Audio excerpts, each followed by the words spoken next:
Friends, आपका हमारे video में स्वागत है। तो आज के इस वीडियो में जो आप लोग पढ़ेंगे वो है 4.3 का बेसिक। ठीक है, क्योंकि उसके पहले के वीडियो में हमने आपको 4.1 और 4.2 हम पढ़ा चुके हैं। उसमें इजी था, इसलिए हमने आपको डायरेक्ट ये चैप्टर पढ़ा दिया। लेकिन जो है 4.3 जो प्रश्नावली जो है आपका 4.3 का, उसमें थोड़ा सा आपका बेसिक भी है, जो खास करके बेसिक से ही पूछे जाते हैं इस चैप्टर में 4.3 में। तो आज इस वीडियो में आप 4.3 का बेसिक पढ़िएगा और बेसिक पढ़ने के बाद जो है आप 4.3 का सवाल जो है वो आसानी से सॉल्व कर पाइएगा। ठीक है, और समझ में भी आपको आएगा। तो आज के वीडियो में जो है हम आपको 4 तरह के सवाल बताएंगे, 4 तरीके से जो एग्जाम में जो पूछे आते हैं, तो आप चारों तरीके सब सीखिएगा। तो जो कि बहुत ही इंपॉर्टेंट है, खास करके वही पूछे ही जाते हैं। ठीक है, तो आप इसके बारे में पढ़ेंगे। तो पहला नंबर सवाल जो है, 4 तरह के सवाल हमको अलग अलग बताने वाले हैं। तो उसमें से पहला जो सवाल है वो है इस तरह के, जो इस तरह सवाल पूछे जाएंगे कि इतना द्विघात समीकरण इतना के मूलों का योगफल बतावें। तो आपको मूलों का योगफल जो है आपको पता होगा, क्योंकि हमने इसके पहले के वीडियो में भी हमने आपको पढ़ा चुके थे इसके बारे में। लेकिन इस चैप्टर में 4.3 में भी इसका यूज होता है, तो इसीलिए हमने आपको बता रहे हैं। तो इसको हम बनाएंगे कैसे, अगर इस तरह पूछ ले, ठीक है, 2 नंबर में पूछ ले, तो आपको जो है यहाँ पे 2 नंबर में पूछ सकता है, आपको ऑब्जेक्टिव में पूछ सकता है। लेकिन खास करके ये जो हम दिए हैं अभी, ये खास करके ऑब्जेक्टिव में ही पूछे जाते हैं। तो इसमें देखिए, इसमें हम कैसे बनाते हैं कि इसको हम a बराबर जो है, इसको हम a मानते हैं, इसको हम b मानते हैं, इसको हम c मानते हैं। तो a 2 हो गया, b कितना हो गया -7। आपको जो है माइनस भी लेना है, ठीक है, चिन्ह भी आपको लेना है। और c कितना हो गया आपका 3। तो मूलों का योगफल जो है, आपको हम बताए थे एक बार कि मूलों का योगफल बराबर एक सूत्र होता है आपका। ठीक है, चाहे आप मूलों का योगफल लिखिए या अल्फा प्लस बीटा लिखिए, ठीक है, बात बराबर है। इसके जगह पे चाहे आप ये लिखिए या ये लिखिए, ठीक है। इसका सूत्र जो होता है वो होता है -b/a।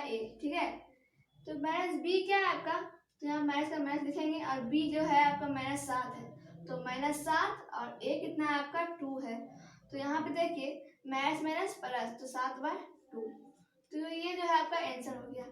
ठीक है, तो इस तरह से जो क्वेश्चन जो है आपके ऑब्जेक्टिव टाइप से पूछे जाएंगे। तो ये क्वेश्चन आपका ऑब्जेक्टिव रहा। ठीक है, तो ये आपको पूछा क्या, मूलों का योगफल। अब पूछा है क्या, मूलों का गुणनफल। आपके द्विघाती समीकरण में 2 ही योग सूत्र होते हैं, एवं मूलों का योगफल एवं मूलों का गुणनफल, क्योंकि इसमें 2 ही आंसर निकलते हैं, एक्स्ट्रा 2 ही मान निकलते हैं, तो दोनों का ये होता है। ठीक है, और इसमें क्या बोल रहा है, मूलों का गुणनफल ज्ञात करें। तो इसका भी हम क्या करेंगे, a बराबर 3, b बराबर क्या हो जाएगा -2, और c बराबर क्या हो जाएगा, c बराबर हो जाएगा 1। तो मूलों का गुणनफल बराबर हो जाएगा, क्या हो जाएगा, इसका भी सूत्र होता है, इसको चाहे अल्फा इंटू बीटा लिखिए या ये लिखिए, ठीक है, बात बराबर है। इसका सूत्र होता है c/a। तो c जो है आपका 1 है और a कितना है आपका 3 है, तो 1/3 जो है आपका आंसर हो गया। तो इस तरह सवाल में आपको कुछ भी पूछ दे, कोई भी चीज दे, ठीक है, हम लोग योगफल पूछे, तो आपको ये याद कर लेना है इसका सूत्र क्या होता है। ठीक है, ये चीज जो है इसे आप याद कर लीजिएगा। ठीक है, एक ये इस टाइप का हुआ। अब दूसरा किस टाइप पूछे जाएंगे वो आप देखेंगे। ठीक है, दूसरा देखिए, अब सवाल नंबर 2। ठीक है, 4 तरीका को बताने वाले थे हम, तो इनमें हम बता चुके हैं उस तरह से। और दूसरा किस तरह से पूछे जाएंगे आपको 4.3 के अंतर्गत, तो वो होगा इस तरह से। ठीक है, जो आप देख रहे हैं कि द्विघाती समीकरण इतना बराबर 0 के विविक्तीकरण ज्ञात करें। तो विविक्तीकरण को ज्ञात करने कहा जा रहा है, तो इसमें आप कैसे ज्ञात कीजिएगा वो आप देखेंगे। ठीक है, तो यहाँ पे देखिए, हम यहाँ पे क्या करेंगे, इसमें पहले हम जान रहे हैं कि a बराबर हमारा क्या है, 4/3 है। ठीक है, और b हमारा क्या है, -2 है, और c हमारा क्या है, 3/4 है। ठीक है, यहाँ तक क्लियर होगा आप लोग का। विविक्तीकरण यानी कि हमको d निकालने कहा जा रहा है। ठीक है, d बराबर जो है एक सूत्र होता है आपका, ये d क्या है आपका, विविक्तीकरण। ठीक है, ये ज्ञात करने से कैसे है, तो समझिएगा कि आपको d ज्ञात करने से कहा जा रहा है।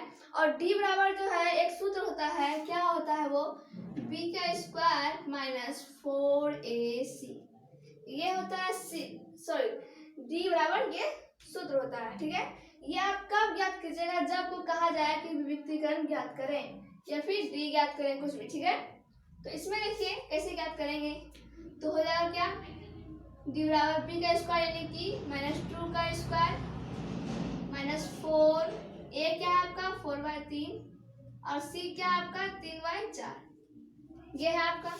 तो 4 4 खत्म, 3 3 खत्म, और -2 का स्क्वायर कीजिएगा तो क्या होगा 4 होगा, क्योंकि -2 गुना -2 तो माइनस माइनस प्लस और 2 दूनी 4, ठीक है। तो ये +4 हो गया, और माइनस क्या है यहाँ पे 4, 4 में 4 गया तो कितना बचेगा आपके पास 0। तो d बराबर कितना चल गया 0। तो ये हो गया विभक्तीकरण का मान, ठीक है। ये हो गया इसका आंसर, ठीक है, आप लोग समझ गए होंगे। अब उसी तरह हम एक और आते हैं यहाँ पे, इसमें क्या लिखा हुआ है विवेचक, विवेचक ज्ञात करें। तो आप जान लीजिए कि विभक्तीकरण को ही हम विवेचक कहते हैं, विवेचक को ही हम विभक्तीकरण कहते हैं। चाहे कोई इस तरह से पूछे या इस तरह से पूछे तो क्या होगा इसका मतलब यही होगा, आप उसमें यही सूत्र का यूज कीजिएगा। तो कैसे, यहाँ पे देखिए a बराबर √3, b बराबर 11 और c बराबर क्या 6√3, ठीक है। तो d बराबर निकालेंगे b का स्क्वायर माइनस 4ac। तो b आपका क्या है 11 का स्क्वायर और 4 गुना a क्या है आपका √3 है और c क्या है आपका 6√3 है, ठीक है। तो 11 का स्क्वायर जब कीजिएगा तो आपका 121 आएगा, ठीक है। और यहाँ पे देखिए 6 चौके 24, 24 √3 गुना √3 कितना होगा √3 हो जाएगा। अब फिर 24 से गुना कर दिए इसको तो क्या होगा, देखिए यहाँ पे 4 दिया 12, हाथ में 1 और 6 1 7 और 121, ठीक है। ये हो गया आपका। इसमें अब हम क्या करेंगे घटा देंगे, जो है इतना हो गया। इसमें जब हम 72 को घटाएंगे, ठीक है, 72 को हम जब घटाएंगे तो हम आपका आंसर जो है इतना आएगा, ठीक है। तो ये आपका क्या निकल गया d बराबर, यानी कि विवेचक बराबर निकल गया। इसे हम क्या कहते हैं, इसे हम कहेंगे विवेचक, इसे भी हम कहेंगे विवेचक, ठीक है। ये दोनों नाम जो है सेम है, ये एक ही से कह रहा है, ठीक है। तो ये हो गया आपका दूसरा तरीका से, ठीक है। तो तीसरा तरीका आप देखेंगे, तीसरा तरीका हम क्या किस तरह से बताया पूछ लेंगे तो वो देखते हैं, ठीक है।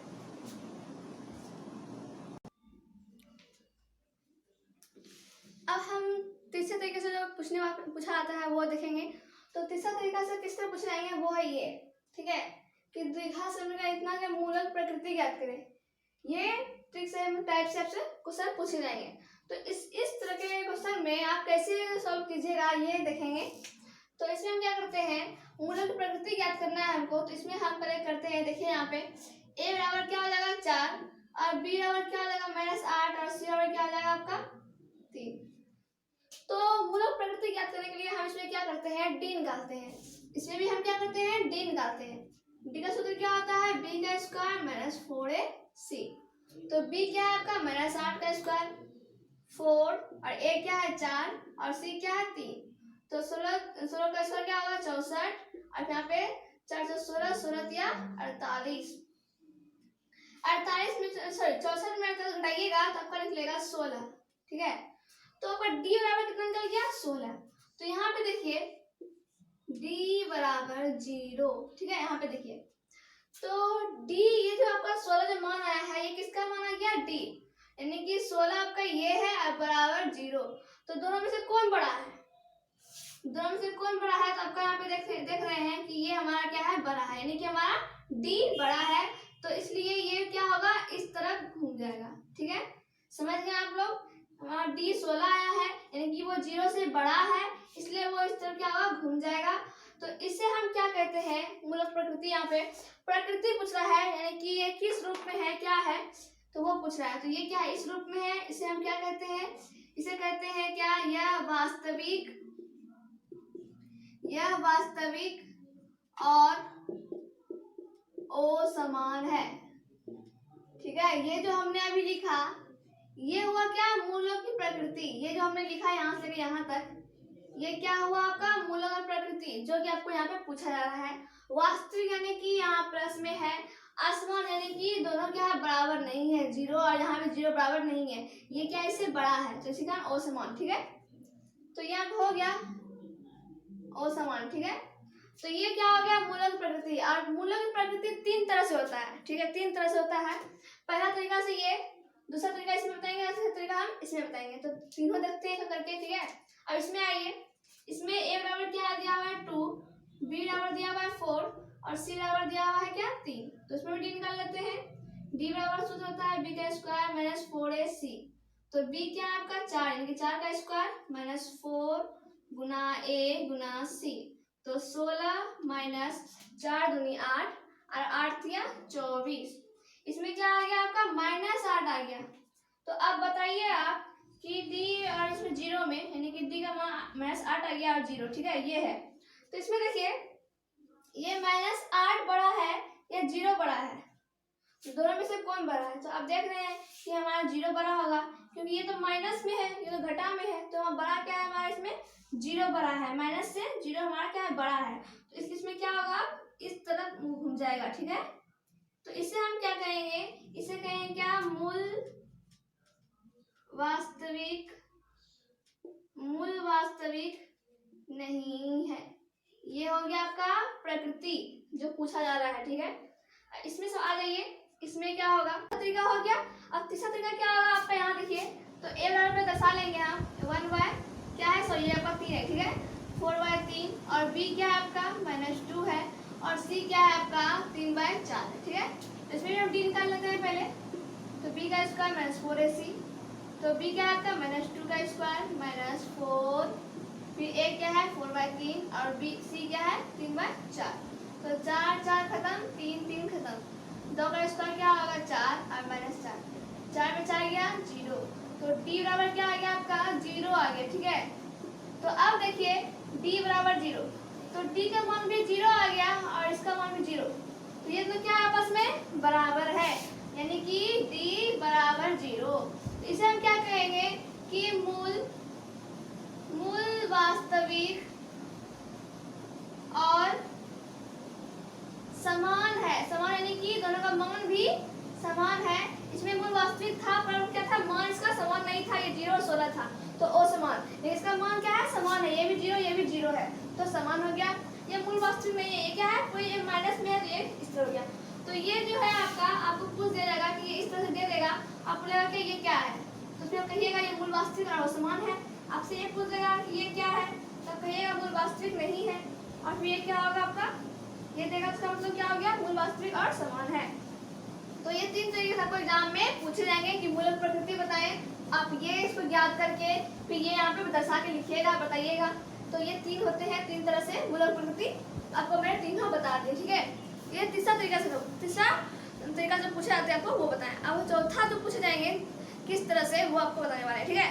तो चौथा नंबर सवाल जो है देखेंगे, अब हम सवाल नंबर 4 देख सकते हैं, जो कि आपको इस तरह से पूछे जाएंगे। इसमें चौथा नंबर सवाल जो है आपको इस तरह पूछे जाएंगे। ये सवाल जो है आपको 2 नंबर से पूछे जाएंगे या 1 नंबर, ठीक है, 2 नंबर खास करके। तो इसमें क्या कह रहा है आपको, द्विघात समीकरण इतना के मूल यदि उनका अस्तित्व हो तो द्विघात सूत्र का उपयोग करके ज्ञात करें। यहाँ पे क्या बोला गया, उसका मूल यदि उनका अस्तित्व हो तो ये आप कैसे जानिएगा कि उसका अस्तित्व है, तो इसमें हम डी निकालेंगे, पहले आपको डी निकालना पड़ेगा। उसका आप जानिएगा कि प्रकृति क्या है उसका, यदि मूल वास्तविक या समान हो या असमान हो, ठीक है, तो उसका क्या होगा, हमारा द्विघाती सूत्र बन सकता है, ठीक है। यदि मूल आपका जो है आ जाएगा वास्तविक नहीं है, माइनस में आ जाएगा, तो वो क्या हो जाएगा आपका द्विघाती सूत्र उपयोग नहीं होगा, ठीक है। तो 2 होगा आपका। तो पहले हम इसका जो अस्तित्व है या नहीं है वो देख लेते हैं, यानी कि डी निकाल लेते हैं पहले हम। तो यहाँ पे देखिए a1 बराबर क्या आया आपका 3, और b1 कितना है आपका -5, और c क्या है आपका 2 है, ये है आपका, आप देख रहे हैं। तो इसमें पहले डी निकालेंगे, यानी कि डी बराबर डी का स्क्वायर -4ac, तो b आपका -5 का स्क्वायर -4 गुना a क्या है 3 और c क्या है 2। 5 का स्क्वायर कितना हो जाएगा 25 हो जाएगा, -4 दिया 12, 12 दूनी 24, कितना आ गया आपका 1 आ गया। तो ये क्या हो गया आपका d बराबर 0, यानी कि d का मान 1 आ गया और यहाँ पे 0, तो दोनों से कौन बड़ा है, तो ये बड़ा है। तो यहाँ पे आप क्या लिखेगा कि d बड़ा 0 से। तो इसे हम क्या कहते हैं, इसे कहते हैं मूल वास्तविक और क्या है, असमान है, असमान है। और समान किसे कहेंगे, जब 0 0 यहाँ भी 0 मान यहाँ भी 0 मान होगा तब समान।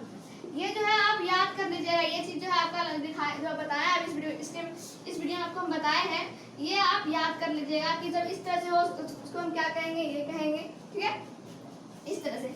तो ये आप क्या निकाल लेंगे, उसका अस्तित्व निकाल लेंगे, हाँ इसका अस्तित्व जो है क्योंकि ये प्लस में आया, यदि 0 भी आता, ठीक है, और या फिर कोई अंक आता प्लस में, तो उसका क्या होगा, द्विघाती सूत्र बनेगा। यदि कोई चीज माइनस में आ गया, डी आपका माइनस में आ गया, तो उसका क्या हुआ, अस्तित्व नहीं हुआ, तो उसका द्विघाती सूत्र का उपयोग नहीं होगा। ठीक है, तो यहाँ पे देखिए, सॉरी इसको मिटा दिए, यहाँ पे आप कर लेते हैं मूल वास्तविक और क्या है, असमान है। ये हो गया आपका। इसमें क्या बोला आपको, द्विघाती सूत्र का उपयोग करके। इसमें जो है आपका द्विघाती सूत्र क्या होगा, वो होगा यहाँ पे आपका ये x बराबर, इसे कहेंगे हम द्विघाती सूत्र। d निकालने के बाद हम जब x का मान निकालते हैं उसे हम क्या कहते हैं, द्विघाती सूत्र। तो x बराबर जो सूत्र होगा आपका इसमें होता है -b प्लस माइनस √d बटे 2a। तो ये सूत्र होता है आपका द्विघाती सूत्र x बराबर। ठीक है, तो इस सूत्र के आधार पर आपको निकालने के लिए कहा जा रहा है कि द्विघाती सूत्र का उपयोग करके ज्ञात करें। तो -b कितना आपका, b देखिए यहाँ पे b आपका -5 है, तो -5 प्लस माइनस √d, यानी d का मान कितना आया है आपको, तो d का मान जो है आपका क्या आया है, यहाँ पे देखिए 1 आया है, तो 1 लिखेंगे इसके अंदर, और 2 गुना a, तो 2a कितना है आपका 3 है। तो यहाँ पे देखिए माइनस माइनस प्लस और प्लस प्लस माइनस, एक का जब एक का वर्गमूल से निकालिएगा, सॉरी रूट से निकालिएगा, ठीक है, एक का रूट से निकालिएगा तो क्या आएगा, एक ही आएगा, क्योंकि 1 गुना 1 कीजिए तो कोई फर्क नहीं पड़ने वाला है, तो एक क्या होगा, निकल गया। ठीक है, तो ये हो गया आपका। तो यहाँ पे देखिए बटे में क्या बचा आपका, 3 दूनी 6। तो यहाँ पे प्लस माइनस दिया हुआ है, यानी कि एक बार प्लस में और एक बार क्या माइनस में, तो यहाँ पे कर लेंगे एक बार प्लस में और एक बार माइनस में। ठीक है, एक बार प्लस में एक बार माइनस में, तो अब करते हैं सॉल्व। 6 बटे 6 और यहाँ पे क्या होगा, 4 बटे 6, एक कर दिया यानी कि 1, और दूसरा क्या होगा 2 और 3 यानी कि 2 बटे 3। तो ये हो गया क्या, इस सवाल का आंसर। ठीक है, इस सवाल का ये क्या हो गया, आंसर हो गया। तो इस तरह से आपको जो है यहाँ पे पूछे जाएंगे, डी का मान निकालना होगा, फिर प्रति करना होगा, फिर इस तरह से एक्स का मान निकालिएगा। इस वीडियो को पढ़ने के बाद जो है, यदि आप इस वीडियो के सारे सवाल को अच्छी तरह से पढ़ लेते हैं तो आपका 4.3 जो है आसानी से सरल से बनेगा। तो अगले वीडियो में जो आपको 4.3 पढ़ाने वाले हैं उसमें आपको अच्छी तरह समझ में आएगा, यदि आप इस वीडियो को अच्छी तरह से समझ लेते हैं। तो इस वीडियो में आपको हम सारे 4.3 के बेसिक कॉन्सेप्ट जो पूछने वाले सवाल थे ऑब्जेक्टिव टाइप में या फिर 2 नंबर टाइप में, वो आपको हम बताए हैं। तो इसे आप जरूर समझ लीजिएगा, आपको 4.3 में जो है बहुत सहूलियत मिलेगा इसे। ठीक है, यदि वीडियो पसंद आया तो लाइक शेयर सब्सक्राइब जरूर कर लें। Thank you. और कल के वीडियो में आपको 4.3 पढ़ाने वाले हैं, तो तैयार रहिएगा। और हमारा आप सभी को थैंक यू। ठीक है।